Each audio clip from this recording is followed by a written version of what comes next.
A ver, pensemos en algo que parece intocable, la Semana Santa. ¿Qué podría tener de malo una de las celebraciones cristianas más importantes y extendidas del mundo? Bueno, pues vamos a sumergirnos en una perspectiva teológica muy específica que plantea algunas preguntas bastante profundas sobre cómo se vive la fe. Imaginemos que nos llega un folleto como este, una invitación a un culto especial de Semana Santa para celebrar la resurrección de Cristo. Parece el corazón mismo del cristianismo, ¿a que sí?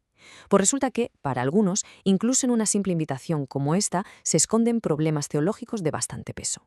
Vale, pues según este punto de vista teológico, que viene de la tradición reformada, un folleto así plantea principalmente dos problemas. Vamos a meternos a fondo con cada uno para entender bien la lógica que hay detrás de esta postura. Empecemos por la propia invitación.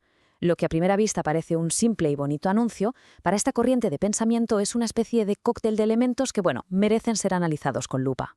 O sea, los dos problemas centrales son estos. Por un lado, la celebración en sí, la Semana Santa, por considerarse parte de un calendario litúrgico que no está ordenado en la Biblia. Y por otro, algo que a menudo se pasa por alto, el uso de imágenes o cualquier tipo de representación visual de Jesús. Vamos con el primer punto, la idea de que la Semana Santa es, en esencia, una invención. Una festividad que no fue ordenada en las Escrituras. Para entender bien este argumento, tenemos que hacer un pequeño viaje en el tiempo. Lo que vemos en esta cronología es fascinante. A ver, en el Nuevo Testamento, ¿qué encontramos? Pues a los primeros cristianos reuniéndose cada domingo. Punto. Pero ojo, no es hasta el siglo IV que empezamos a tener registros claros de celebraciones anuales de la Pasión. Y ya en la Edad Media, la cosa crece y se añaden muchos de los rituales que conocemos hoy, como las procesiones. La clave aquí es que todo esto es un desarrollo histórico, no un mandato de los apóstoles. ¿Y por qué es esto un problema para esta teología? Pues todo se reduce a este concepto, el principio regulador del culto. La idea es bastante simple, pero radical. En el culto a Dios solo se debe hacer lo que Él ha mandado explícitamente en la Biblia. Ni más ni menos. Todo lo demás sobra. Y este principio se apoya fuerte en versículos como este de Deuteronomio. Básicamente el argumento es que crear e institucionalizar celebraciones religiosas que Dios no ha pedido, por muy buena que sea la intención, es añadir a su palabra, algo que la Biblia prohíbe de forma muy clara. Pasemos ahora al segundo punto, un tema que, según la fuente que estamos analizando, es mucho más serio teológicamente. Hablamos del uso de imágenes de Jesús, y esto, claro, nos lleva directos a uno de los 10 mandamientos. La lógica del argumento es súper clara, va en 3 pasos. Primero, el segundo mandamiento dice no te harás imagen para representar a Dios. Segundo, el Nuevo Testamento deja clarísimo que Jesucristo es plenamente Dios. Y claro, si juntas esas dos ideas, la conclusión parece inevitable. Hacer una imagen de Jesús es hacer una imagen de Dios, y por tanto estaría prohibido.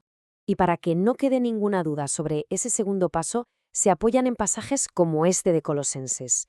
La afirmación es potentísima.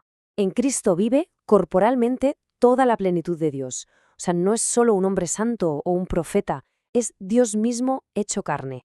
Entonces, ¿cuáles son los peligros doctrinales que se ven aquí? Pues primero, que cualquier imagen distorsiona a Cristo porque sencillamente nadie sabe cómo era. Es pura imaginación humana. Segundo, el riesgo de que esas imágenes se conviertan poco a poco en objetos de devoción en sí mismos. Y tercero, y esto es clave, una imagen solo puede mostrar su lado humano, su cuerpo. Es imposible representar su naturaleza divina, lo que llevaría a una comprensión incompleta y por tanto falsa de quién es Él realmente. Muy bien, hemos visto la base histórica y teológica, pero ¿esto en qué se traduce en la práctica? O sea, ¿por qué importa todo esto más allá de un debate entre teólogos? Fijaos en esta comparación, que lo deja muy claro.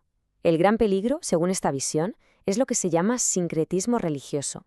Es decir, que se empieza a mezclar lo que la Biblia manda para el culto, como la predicación o la cena del Señor, con tradiciones humanas, como un calendario litúrgico o las imágenes. Y al final, la línea que separa una cosa de la otra se vuelve borrosa y se corre el riesgo de oscurecer lo que es verdaderamente esencial. Pero hay más preocupaciones. Por un lado, el riesgo de que la gente acabe conectando más con la emoción de la tradición, la música, las procesiones, que con el mensaje bíblico. Por otro, que algunas iglesias, al adoptar estas prácticas, pierdan su identidad distintiva. Y finalmente, que la fe se centre en grandes eventos anuales, en picos de emoción, en lugar de en la proclamación constante del Evangelio, semana tras semana. Vale, entonces, si se rechazan estas prácticas, ¿cuál es la alternativa? Si todo esto no, ¿entonces qué? ¿Cómo debería ser el culto según este punto de vista? Pues la propuesta es volver a un modelo que se considera más simple y puramente bíblico. La idea es reunirse cada domingo, que es el día del Señor en el Nuevo Testamento. El foco absoluto debe estar en la predicación de Cristo, de su muerte y su resurrección. Recordarlo también regularmente a través de la Cena del Señor. Y, en esencia, resistir la tentación de añadir festividades o imágenes que Dios no ha ordenado explícitamente. Y con esto llegamos a la pregunta final, que en realidad es la madre del cordero de todo este debate. Porque para muchísima gente estas tradiciones son una ayuda enorme para su fe. Para otros, como hemos visto, representan un desvío de la pureza del culto bíblico. La cuestión de dónde trazar esa línea entre lo que es una tradición útil y lo que es un mandato bíblico, esa es una pregunta que queda en el aire para que cada creyente y cada comunidad la considere muy en serio.